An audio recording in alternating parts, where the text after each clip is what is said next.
आज हम Woodrow Wilson के बारे में चर्चा करेंगे। ये लोक प्रशासन के एक बहुत बड़े विद्वान रह चुके हैं।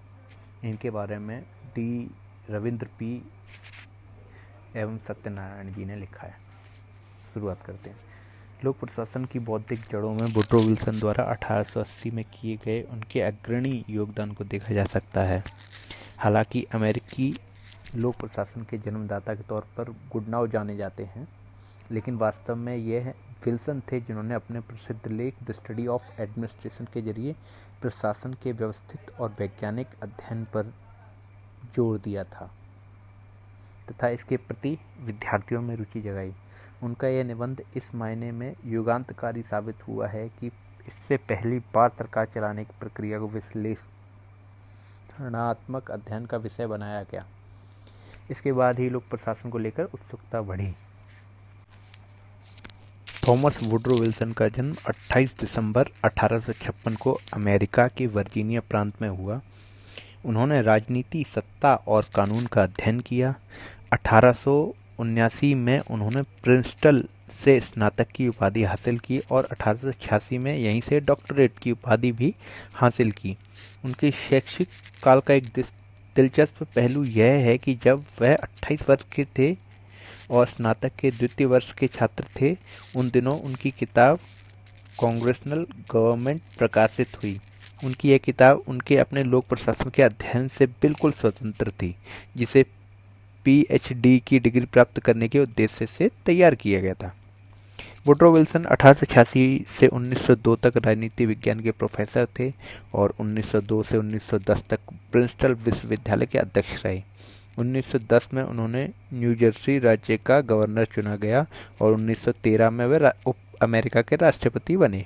उनकी मृत्यु 1924 में हुई। उन्होंने 8 किताबें लिखी और उनके बहुत सारे लेख प्रकाशित हुए। राजनीति विज्ञान के प्रख्याता प्रोफेसर होने के साथ ही वह प्रशासनविद, इतिहासकार, शिक्षा शास्त्री, समाज सुधारक तथा राजनीतिज्ञ भी थे। अपने समय की घटनाओं से बेहद प्रभावित विल्सन का मानना था कि सिर्फ प्रशासन शास्त्र का वैज्ञानिक अध्ययन ही राजनीतिक दुर्व्यवस्था और ध्वस्त व्यवस्था को सही कर सकता है। अपने राजनीतिक दर्शन को गढ़ने से मैं वुड्रो विल्सन निसंदेह एडमंड बुर्के से बहुत प्रभावित थे, जबकि वॉल्टर वॉकहार्ट ने उनके प्रशासन और तुलनात्मक सरकार संबंधी विचारों को बदला। हालांकि वुड्रो विल्सन को प्रशासनिक अध्ययन के लिए जिस व्यक्ति ने प्रेरित किया वह जॉन हॉपकिंस विश्वविद्यालय के प्रोफेसर रिचर्ड टी एलाय थे। वुड्रो विल्सन के लिए प्रोफेसर रिचर्ड के व्याख्यान बहुत महत्वपूर्ण साबित हुए, क्योंकि इन व्याख्यानों के कारण उनमें यूरोपीय प्रज्ञा को अमेरिकी प्रशासन व्यवस्था में प्रतिस्थापित करने की कामना पैदा हुई। इसी वजह से विल्सन ने अमेरिका की जनतांत्रिक राजनीति में यूरोपीय प्रशासनिक चेतना को समाहित किया। एलॉय ने विल्सन पर अपने प्रभाव को खुद भी महसूस किया था। वह लिखते हैं, जब मैं प्रशासन के महत्व पर बोल रहा था तो मैंने महसूस किया कि जैसे विल्सन ने चिंगारियां फूट गई हो जिनसे उनमें लौ प्रज्वलित हो गई।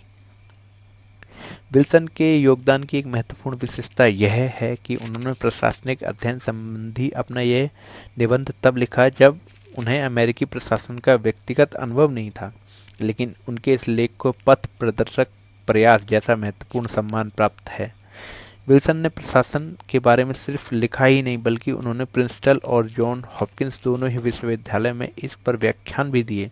हालांकि उन्होंने कोई शोध नहीं किया, लेकिन बाद के काम में प्रशासनिक सिद्धांत के तत्व मौजूद हैं जिनको व्यवस्थित क्रम में रखकर तार्किक निष्कर्ष हासिल किए जा सकते हैं। विल्सन ने इस विषय के अध्ययन में कभी अपना पूरा समय समर्पित नहीं किया। पढ़ाई खत्म करने के बाद 1885 में उन्होंने जो ही ब्राजमॉ में अध्यापन का काम शुरू किया, त्यों ही प्रशासनिक व्यवस्थाओं के गंभीर तुलनात्मक अध्ययन में वे लग गए। पॉलिटिकल साइंस क्वार्टरली में 1887 में जब उनका यह बहुचर्चित द स्टडी ऑफ एडमिनिस्ट्रेशन लेख छपा, उसके पहले वह इसी विषय पर 3 प्रारूप तैयार कर चुके थे।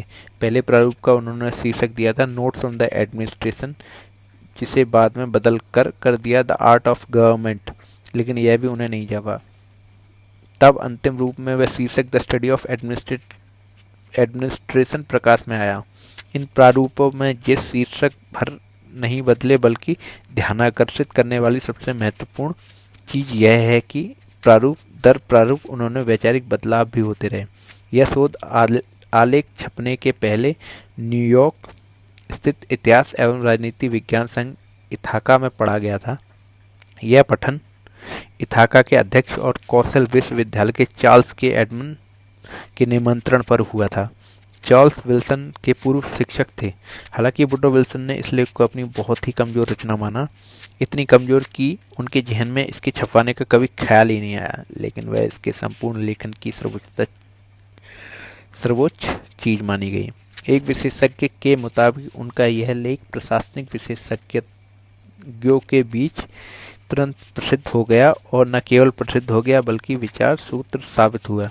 इस लेख में विल्सन ने अपने अध्ययन का इतिहास रेखांकित किया और साबित किया कि तुलनात्मक रूप से यह किस तरह राजनीति विज्ञान का नया विकास है। उसने बहुत तार्किक रूप से इस विषय की महत्वता एवं आवश्यकता प्रदर्शित की और बताया कि किस तरीके से इसे चलाया जा सकता है। विल्सन अपने लेख की शुरुआत पाठकों का प्रकाशन क्षेत्र में सामान्य परिचय कराते हुए करते हैं। वे मानते